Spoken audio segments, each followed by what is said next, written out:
তোমরা যারা বিদ্যাসাগর ইউনিভার্সিটি আন্ডারে ফিফথ সেমিস্টারের স্টুডেন্ট রয়েছো তোমাদের সবাইকে স্বাগতম জানাচ্ছি। তোমরা অবভিয়াসলি জানো যে আমি গতকাল তোমাদের এক্সাম নোটিশ নিয়ে আমি একটা ভিডিও বানিয়েছিলাম এগেনস্টে, এবং তোমরা অনেকেই জানতে চেয়েছো যে ইউনিভার্সিটি থেকে আমাকে কি বলা হয়েছে। ইভিন তোমরা অনেকেই কোয়েশ্চেন্সও করেছো এই পার্টিকুলার ভিডিওর ঠিক কমেন্ট সেকশানে, অ্যান্ড অলসো অনেকে ফোনও করে জানতে চেয়েছো কী ব্যাপারটা ঘটলো। তো আমি সবাইকে সেটা আমি বলছি। ওকে, ফার্স্ট অফ অল আমি যে স্টেপগুলো নিতে বলেছিলাম তোমরা অনেকেই নিয়েছো, কারণ আমি বেসিক্যালি যে ইংলিশ অনার্সের ব্যাচ পড়িয়ে থাকি ফিফথ সেমিস্টার, ওখানে বলেছিলাম ওরা অনেকেই করেছে। আমি এখানে বলেওছিলাম যে শুধুমাত্র যে ইংলিশ অনার্সের ছেলেরা করলে যে তোমাদের এক্সাম শিডিউল চেঞ্জ হয়ে যাবে এমনটা নয়, সবাইকে করতে হবে।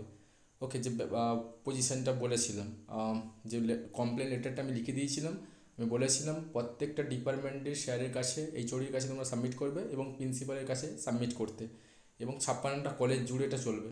ওকে, তো অনেকেই করেছো, অনেকেই আবার বলেছো যে এটা করে কোনো লাভ হবে না।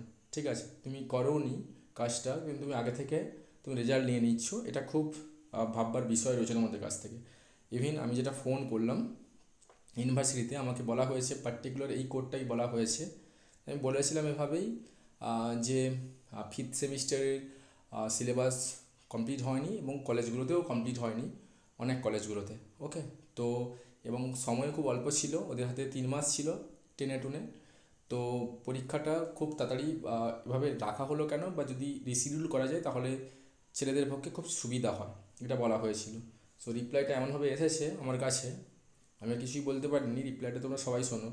যে বলা হয়েছে, স্যার আপনি একাই কমপ্লেন করছেন আমাকে, বাট কোনো কলেজ থেকে বিদ্যাসাগর ইউনিভার্সিটির প্রিন্সিপালরা যিনারা রয়েছেন ফিফথ সেমিস্টার সংক্রান্ত কোনো রকম কমপ্লেন আমাদের কাছে জমা পড়েনি।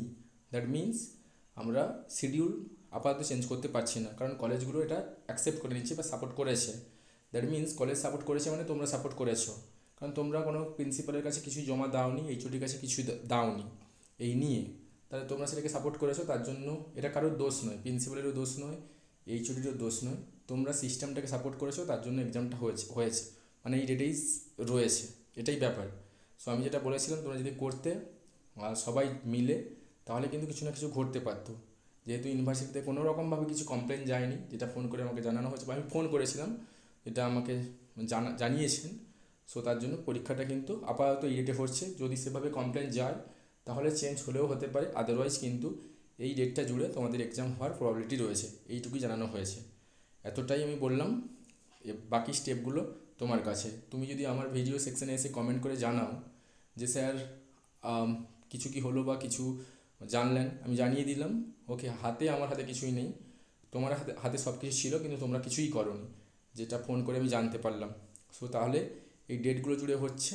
সো ব্যাপারখানা এই। আর একটা কথা বলবো, দেখো সাপোর্ট তোমাদের কথা ভেবেই কিন্তু আমি করছি, কোনো রকম কোথাও থেকে কোনো কমপ্লেন যায়নি, এটাই জানানো হয়েছে। আমার খুব খারাপ লেগেছে ব্যাপারটা, যে আমি তোমাদের নিয়ে ভাবছি, তোমাদের নিয়েই আমি কথাগুলো বলছি, বাট তোমরাই আলটিমেটলি সেটাকে সাপোর্ট করছো। তার জন্য কিন্তু এক্সাম যিনি কন্ট্রোলার রয়েছেন বা ইউনিভার্সিটি থেকে, ওনারা ওই ডেটেই কিন্তু এক্সামটা করাবেন। So thank you so much সবাইকে ওয়ান্স অ্যাগেইন।